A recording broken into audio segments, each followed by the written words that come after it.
आज जो मैं आपको यहाँ बोलने वाला हूँ, हो सकता है उनमें से कुछ बातें आपको सुनने में कड़वे भी लगे, लेकिन मेरे दोस्त एक एक बात सच है।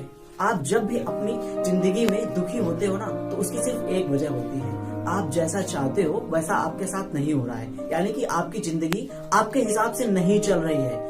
और अब मैं जो आपको बताने जा रहा हूँ उसे ध्यान से सुनो। क्या आपकी जिंदगी ने आपके साथ ठेका ले रखा है कि वो सिर्फ और सिर्फ आपके हिसाब से चलेगी, या आपकी जिंदगी ने आपके साथ कोई एग्रीमेंट साइन किया है कि वो सिर्फ और सिर्फ आपकी ख्वाहिशें पूरी करेगी? अरे मेरे दोस्त, चाहते आपकी हैं, ख्वाहिशें आपकी हैं, तो उसको पूरा करने की जिम्मेदारी सिर्फ और सिर्फ आपकी है। अरे मेरे दोस्त, जिंदगी को घंटा फर्क नहीं पड़ता कि आप चाहे जियो या मरो, लेकिन अगर आप अपनी जिंदगी में जीना चाहते हो तो खुद को दोष देना बंद करो और खुद को इस लायक बनाओ कि आप जो चाहते हो वो खुद ब खुद चल के आपके पास आए।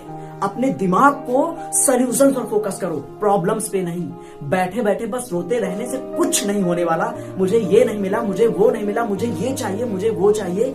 अरे मेरे दोस्त, अगर आपको रोना आ भी रहा है तो एक जगह बैठ के रो लो, मन को थोड़ा हल्का कर लो। उसके बाद अपने अंदर की पूरी एनर्जी के साथ बोलो कि अब बहुत हो चुका, मुझे भी अभी अपनी जिंदगी की पूरी शुरुआत भी नहीं की, अभी तो मुझे अपनी जिंदगी में बहुत आगे जाना है। और मेरे दोस्त, आपको एक बात याद रखनी है, आपके अंदर ताकत की कोई कमी नहीं है। जरूरत है सिर्फ उस ताकत को समेट कर इकट्ठा करके एक फोकस पर करने की। और आपको याद रखना है, आपका फोकस आपके रास्ते पे होना चाहिए, आपकी मंजिल पे नहीं। क्योंकि अगर आप अपनी मंजिल के ख्यालों में ही डूबे रहे तो आप अपने रास्तों से भटक जाओगे, आप अपना रास्ता भूल जाओगे। लेकिन मेरे दोस्त, अगर आपका ध्यान आपके रास्तों पे रहा तो यकीन मानो आज नहीं तो कल आप अपनी मंजिल को जरूर पालोगे। आप अपने रास्ते पे चलते हुए एक नहीं हजारों मुश्किलें आएंगी, लेकिन मेरे दोस्त आपको एक बात याद रखनी है, आपको रुकना नहीं है, बस चलते रहना है। आपको आपके रास्ते पे चलते हुए कभी आपका आने वाला कल, कभी आपका बीता हुआ कल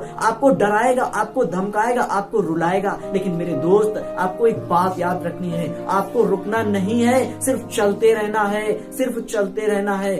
कभी आप अपने रास्ते से भटक भी जाना तो आप अपने दिमाग को कंसंट्रेट करना और अपने दिमाग को अपनी मंजिल की तरफ लगाना, आप फिर से अपने रास्ते पे बढ़ जाना। आपको रास्ते पे बढ़ते हुए एक नहीं हजारों मुश्किलें आएंगी, लेकिन फिर भी आपको अपने रास्ते पे रुकना नहीं है, सिर्फ बढ़ते रहना है। और कभी आप अपने रास्ते पे चलते हुए थक भी जाना तो मेरे दोस्त, एक जगह बैठ के आराम कर लेना। लेकिन आपको एक बात याद रखनी है, आपको रुकना नहीं है, आपको सिर्फ चलते जाना है और सिर्फ चलते जाना है। ठीक उसी प्रकार चलते जाना है जैसे स्वामी विवेकानंद जी ने कहा था, उठो, जागो और तब तक मत रुको जब तक तुम अपनी मंजिल को प्राप्त नहीं कर लेते।